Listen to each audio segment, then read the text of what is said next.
It was 1996, and I ran the LA Marathon, and I didn't run for 2 years after the marathon was done. I was interested in the finite game. I won, but then the thing was done. I didn't have any ambition of becoming a runner. When it's just a big leap, it gets you to where you see dramatic results in a very short period of time. And then, without strategy, after that moment, it breaks down very, very quickly. That's the bummer. It doesn't take into consideration what happens at the end of the finite constraint. So it's awesome until it's not. I think where people get themselves into trouble is when they try to get something out of these options that they weren't designed to offer. It's not about like what's the right and wrong option. It's the right option is the option that is going to deliver on the thing that you're looking for. As humans, we prefer the path of least resistance. We crave convenience, the payoff without the price. But when our lives revolve around comfort, it doesn't deliver. Living in perpetual comfort leaves us weak and asleep. This podcast is an invitation to flip that script, to choose the unlikely path, to get the life you really want through voluntary discomfort. This is Strong and Awake. I'm Dane Sanders. Hey, Dane. Hey, Mitch. Let's get into it. Let's talk about options and promises, especially at the time of this recording. We're, approaching the end of the year and possibilities for change. There's just so many options out there, and we're wading through all of it. I thought it would be helpful to have a conversation about those options, especially as it relates to kind of our own growth, our own transformation, the life that we're living. So what you're talking about is the vehicles by which we consciously or unconsciously want to get, like the cars we want to get into that are going to take us to the promised land, to change, to transformation, to the selves that we wish we were. Absolutely. Okay. Well, there's a lot of options out there. There are.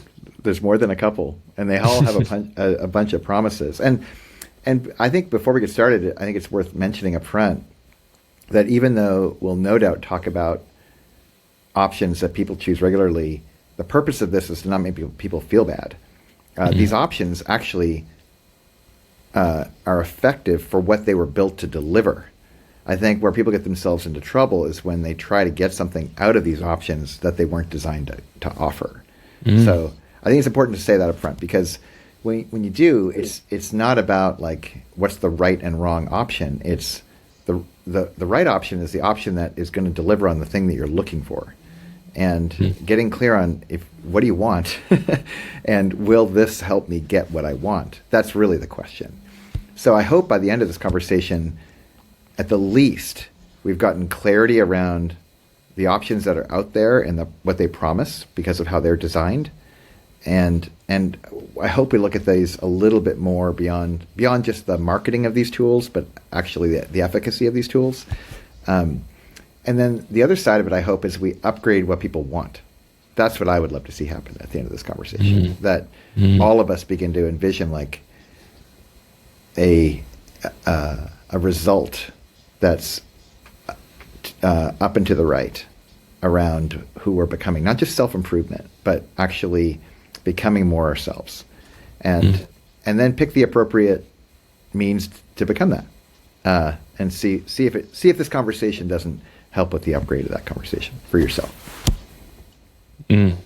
So what are those? I mean, I can think of so many different things that I have done or that I see others doing around me to get to that promised land, like you said, to become that person, or even maybe before that, to just get the things that I want. Right. Yeah. What are the, I mean, I'm sure anyone that's watching or listening to this can think of 10 things off the top of their head right now that they tried in this last year. Totally. They're gonna predict the things we mentioned because they're tropes. I mean, they're so everywhere. And but let's name them and kind of X-ray them a little bit. So the obvious one I think we should probably start with are New Year's resolutions. I mean, we're coming up on a new year, new you. There are so many things that are going to be marketed as that. And I think that it's almost like a genre of totally. Transformation or change that people are looking for. And I the classic one is like, I'm going to lose weight. I'm going to eat better. I'm going to get to the gym. And the organization I like to both affirm and pick on are like the Planet Fitnesses of the world, right? There's a reason why they market on the Rockany, New Year's 10, 9, 8, 7, 6, freezing in the cold in New York City. And there's purple and yellow, I think, posters everywhere of Planet Fitness, and it's $1 a month. You can get in for $1 a month. This is incredible. Like, how can they make money on $12 a year? Well, they can make money because even with a finite amount of gyms, they will be full for 3 weeks. This is what we all know. And we've talked about this in the past, why these things break down. We won't get into that right now.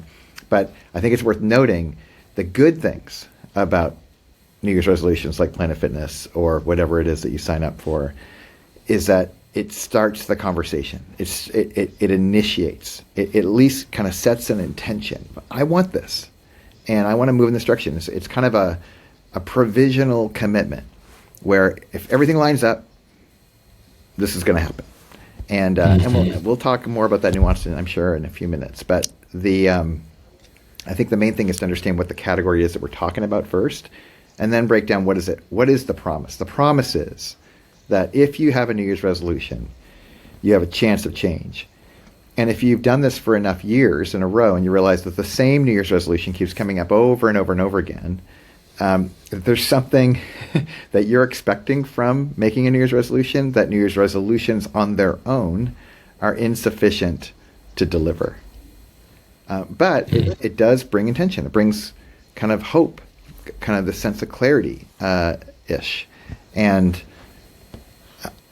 I remember one experience I had. This is where it really came to light for me. I was a young dad, and I was at a Starbucks early on a New Year's Day, and I was journaling, because everyone starts journaling on New Year's and all those things. And the barista was the one who confronted me, who basically flippantly said, like, "Oh, coming up in New Year's resolutions, you could just like go back 365 days in your journal that has all those empty pages and realize you wrote the same thing last year." And I was like, whoa. Ooh. There it is again. And you can go back a lot of years if you keep your journals. And again, I don't want to make New Year's resolutions bad. They're good. They're just they're insufficient. They're often necessary but insufficient for what I think people are really craving. So that's probably where I'd start with New Year's resolutions. What comes to mind for you? Yeah, for me, I mean, it's closely related to New Year's resolutions, but it's, whether it's a dry January or this new By the way, real quick, race that I want to product placement. Right. Yeah, for those that are watching, Dane's holding up one of our stickers. I got one here too. Got to represent. Yeah. Yeah, but closely related to New Year's resolutions is this, like, these challenges, these big leaps. Like, now is the time. Like, I'm going to do it. I'm going to do the whole 30. I'm going to cut out alcohol for a month, whatever it is. And, like, looking to that as, I think oftentimes, like, when they work and they can be really great is, as some kind of, like, reset or helping you realize and expand your capacity for what you can actually do by giving yourself that finite window of time. That's right. But oftentimes they have failed for me when they remain just that. Yeah. A finite window of time. And then I go back to wherever I was at before, even worse. Yeah. Well, let's talk about that, because I think this is where it's helpful to make a distinction between what you're describing, the big leap, and a New Year's resolution, and that they often happen in January. But there is a distinction. One is you're saying out loud, I resolved to have a new thing.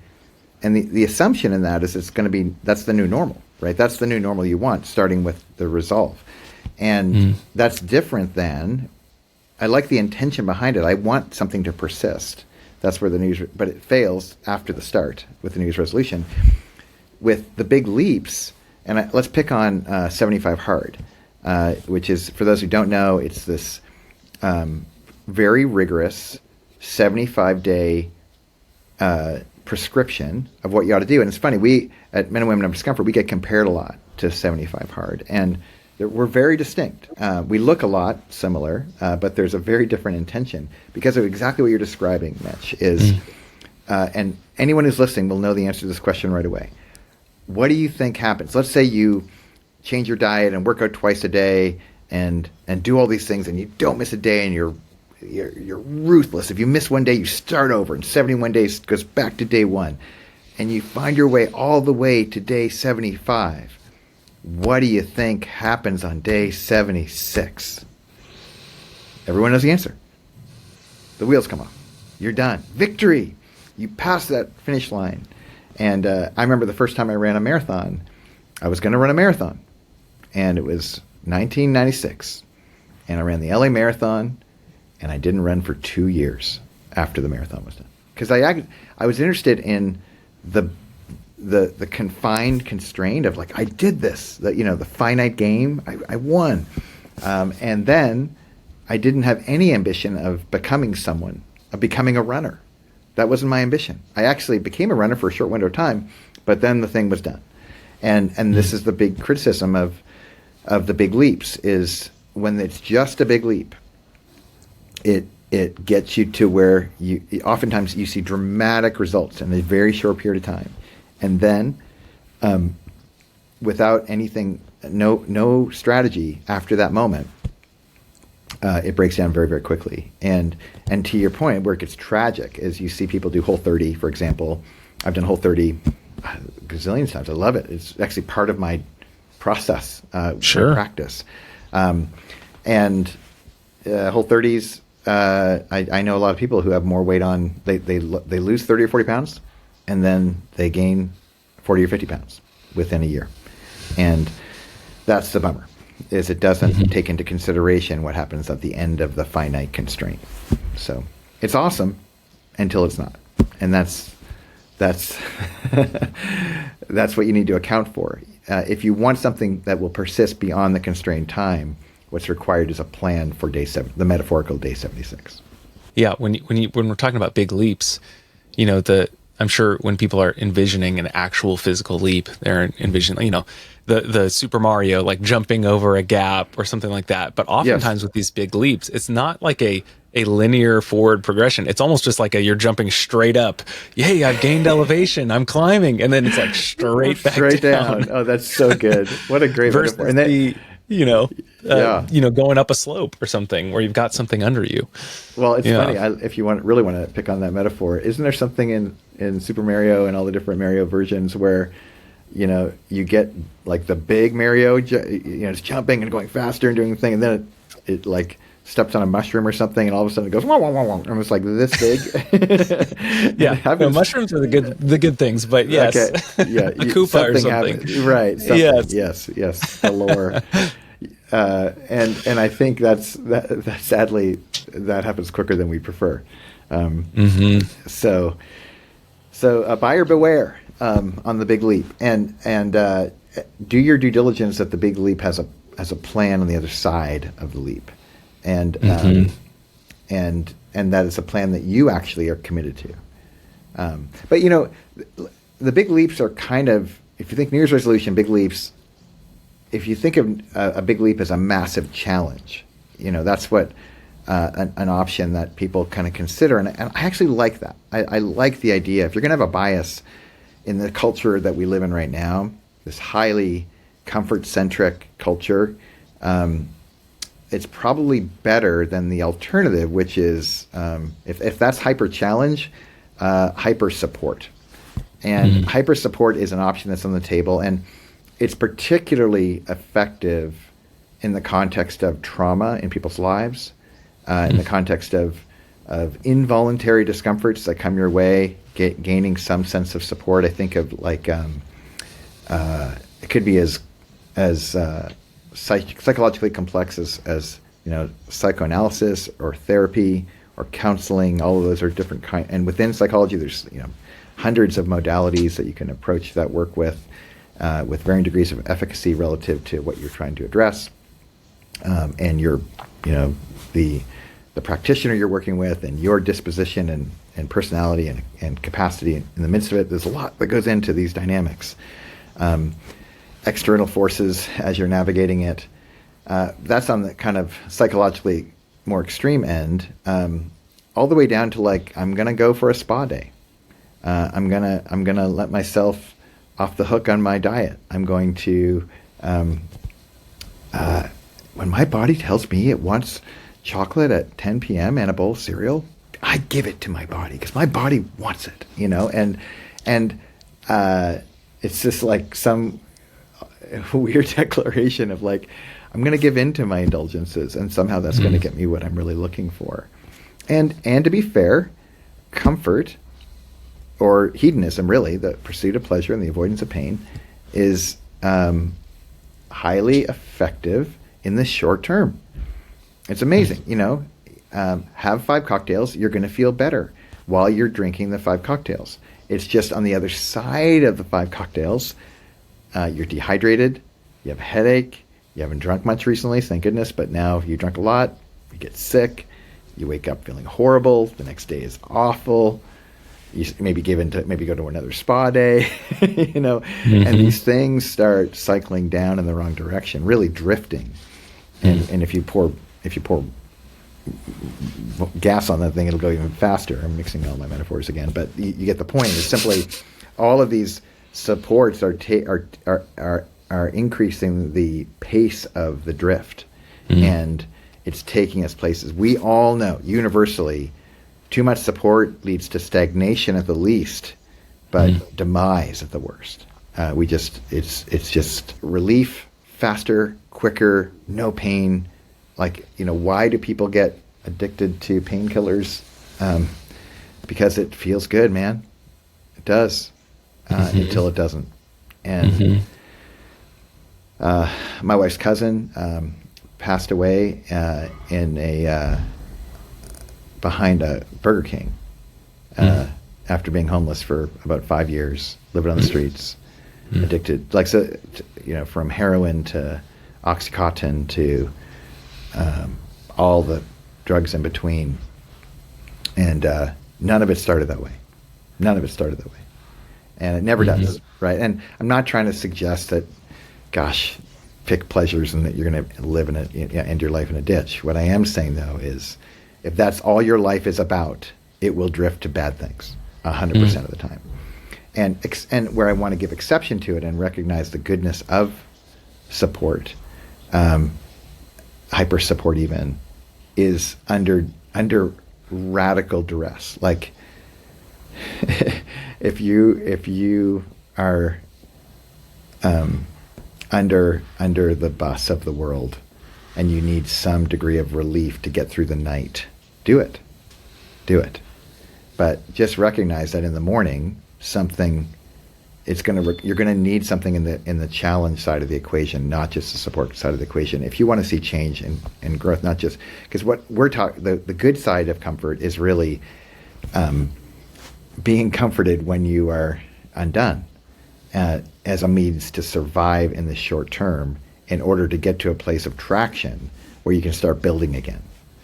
But you're not going to become someone new by just giving into comforts and hyper support. Like, why is there massive chronic obesity in our culture?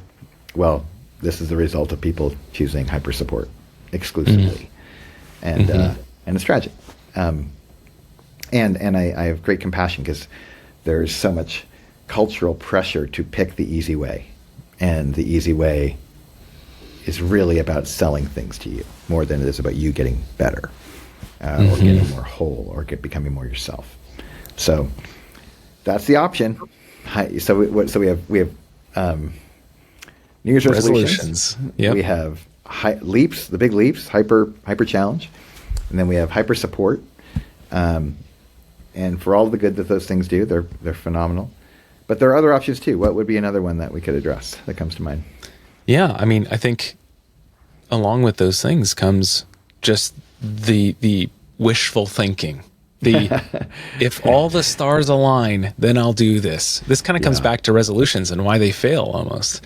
Yeah. We tell ourselves, well, when I get here, then I'll do this. Or, this is my intention without any kind of plan. It's that, yeah, the stars align strategy, which isn't much of a strategy. It's like as any of us that have tried that, we'll soon find out. And we've all tried it, right? There's a sense of like, that it's a trope in a boardroom to say, hey guys, hope isn't a strategy. And it's because without any kind of material committed action that pushes in the opposite direction of the cultural drift that we're all living in, there's no chance for you to create the appropriate tension that's required for growth to happen. If there is no tension, there is no growth. It's proven in study after study after study after study. Your job is to get to a place of healthy tension without getting to a place of toxic compression, or like I don't even want to call that compression, but like toxic stress, as opposed to healthy compression. And it's you're calibrating all the dials all the time if you're going to play this game of becoming and growth and being aware of kind of the season that you're in and what you're navigating and what's available to you and where is there room for challenge and where is there need for support. All those things I think are critical to consider all the time. You got to be awake through this kind of a process. But what we definitely know is that no one in the history of time has drifted their way into the good life. Even people who they do nothing of ambition and they win the lottery. The lottery is just such an interesting extrinsic tangible thing to point to. And all the studies of people who win the lottery and where are they within 5 years? Like everyone. I don't even have to finish the sentence, and everyone listening knows exactly what I'm talking about. Like they're penniless again. Well, what happened? How could that be true? It was so much money, and because all that extrinsic fortune presents is an amplification of what current reality was. It's just going to. So if I have a really poor lifestyle, and I come into a bunch of money, my poor lifestyle will be amplified, and whatever that poor lifestyle used to give me, at least with limited means, now I just poured fuel on it, and now some people have way worse lives. And it's not just more money, more problems. It's more money in the context of not having any strategy at all to navigate the drift of life. That's the challenge. And it's also why I think there's such a understandable move towards things like minimalism. And, when people who've tried a bunch of different options for change and they can't find anything, they just go like, I'm just going to make my life as small as possible because at least that'll slow down things. And it does. It does, but it often doesn't take new ground. Minimalism is best set to set the table to increase challenge in a way that's sustainable over time. But left on its own, there's I want to say low likelihood, but it's not even low likelihood. There's zero likelihood that you're going to become someone new because you didn't do anything, and unless somehow there's some zap that happens. So we've gone over the resolutions, the promises, the big leaps, hyper challenge, hyper support, wishful thinking. I suppose there's like one more thing, and this is if I just had fill in the blank. Yeah. If I just had that rogue power cage, if I just had this course, I just bought. Did you check my search? Were you looking at my search history over Black Friday? Yeah, that's right. That's right. And gosh, are we being promised a lot of those? If I only had the gear. One of my favorite stories of this is we were having a yard sale years and years ago, and a friend of mine came up, amazing athlete, as an aside, by the way, and he told a story about how he at one of his previous garage sales, he had a neighbor who was grossly obese and had some fancy magic machine that doesn't matter which machine it was, just if the machine, he saw the ad, probably a late night infomercial or whatever it was, and he got the machine, and it was one of those popular machines, my friend who went up to him and said, "Oh, wow, it's pretty good. How much?" And he says the price. "Oh my gosh, it's a great price. Does it work?" And the guy looked at his body up and down, and an extra 180 pounds that needed to be there, and he goes, "Are you kidding? Of course it works. Like it's gonna deliver exactly what it does when it's by itself, when it's not moving, when no one's creating any tension with it. And this, first of all, don't be a victim to the lies that the thing will get you the thing. The thing won't. You on the thing. You with the thing. You creating the tension. The tools can be helpful if you work the tools, but the tools on their own are inanimate objects that are lifeless and have no power. Zilch. You're the power. So you want to get in shape, don't get an e-bike, get a bike. You need the tension, and but if you want to have fun, go for a ride. It's called an e-bike. And fun's fun. Who doesn't want fun? I mean, fun's great, but don't expect fun to get you to where you want to go.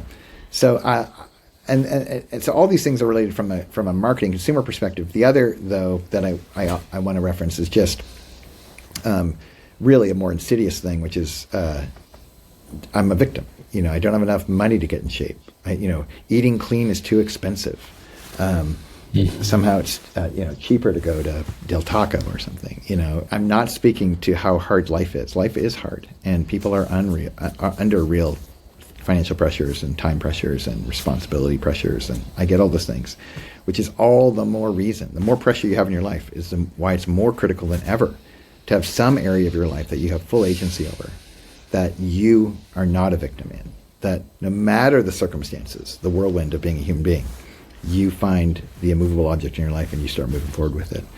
And I'm a big fan of guys like James Clear and the way he talks about habit development and all of the means by which you can get some traction, some initial traction. For me, it started with flossing my teeth, but it didn't stop there. And you build on that over time, a day, a week, a month, a quarter, a year, 5 years, 10 years, 20 years. All of a sudden, you're like, quicker than you think. You can take tremendous ground, but it has to happen from a sense of agency, from a sense of no matter the circumstances, no matter what's going on, I will find a way. And if you can do that, if you can some minimally viable start, you can take ground. You just can. But it's to just sit back and declare all the reasons why it's not going to happen, it's probably not very fruitful. No, it absolutely will never be fruitful. You're under duress. The world's fallen down. Your house is burnt down. Everyone left you. Take a minute, man. Life's hard. I get it. But just know that at some point that minute's got to end, and you get after it again. And if you can manage to do that sooner than later, you're going to be glad you did. Mm-hmm. So for those that want to start taking ground now, like what's some homework that they can do? Again, equipped with this kind of labeling or this naming or acknowledging of these things that maybe we've done in the past. Like what can they do, and how can they kind of leverage that into something that is actually kind of sustainable and will bring change? What's probably important is to just do an honest audit of current reality. Like what are you currently up to? What's currently in the mix for you when you think about your life? What have you tried? Like pull out a piece of paper. If you're listening to this, just right now, pull out a piece of paper and a pencil and start bulleting down. Don't even go to what do you want? What have you tried to do? Because even what you try to do will probably reveal what you think you want if you're unclear on that. I just don't want anyone to get stuck right now. I want people to very, very quickly iterate some semblance of like, these are the things I've tried, and not to feel bad or shame or like none of that. It's just probably the things that we described today will offer explanatory power as to what those things gave you and what the limits were. And if you can begin to kind of have a working sense of what that is, you're going to be much more empowered to make better decisions moving forward, to pick the right tool for the job. That's what you want. And it's one of the reasons why we're going to spend the entire next episode talking about our tool, the Men and Women of Discomfort community. And there's trade-offs there too. We don't solve all problems, but we solve a very particular one, and one that got pointed to in every single example of the other options that we referenced today. And I think if anyone has as they do survey their life and they go, yeah, I've tried this and it didn't deliver what I really wanted, or I still want something more, and I'm getting clearer and clearer about what I want. I think you don't want to miss the next episode. You just don't, because we've done these same exercises, and it's exactly how we have designed and continued to refine this community to deliver on a very unique promise that goes well beyond the tools that we represented today. So I can't wait for that conversation. I wouldn't want to skip this step, because the listeners and the folks that are tuning in right now, you're smart people. You're not lazy. You've tried things, and we recognize that. And we just wanted to offer some kind of working understanding as to why those things, what they did give you, but why they had gaps as well. And then there's trade-offs. And with the awareness of that now, you're going to be in a much better position to make great choices. We just want to make sure that you include in your choices at least one more option to consider. And again, not as this external promise of some magic secret sauce. Like, it takes agency in the building and cultivation of that, but that's exactly what we're hoping and hoping to kind of equip you with and giving you a path forward. That's right. It's a context by which you can actually get what you're looking for. Yeah. But not without you. There's a reason why we say it's probably not for you. And for some of you, you're actually getting to this point and you're kind of like, when's the next episode? I'm very interested to hear what you have to say. And I think that's great news. And we'll be back lickety-split with that. Yeah. So I can't think of a better pitch for next week than that. So we'll see you in the next episode. Thanks, Dane. Thanks, Mitch. Bye. This is season 1 of Strong and Awake, the Unlikely Path podcast. Men and Women of Discomfort is our membership community, and we are open to everyone. But keep in mind, our tagline is, it's probably not for you. If we're wrong about that, or if you want to find out for yourself, you can find us at MWOD.io.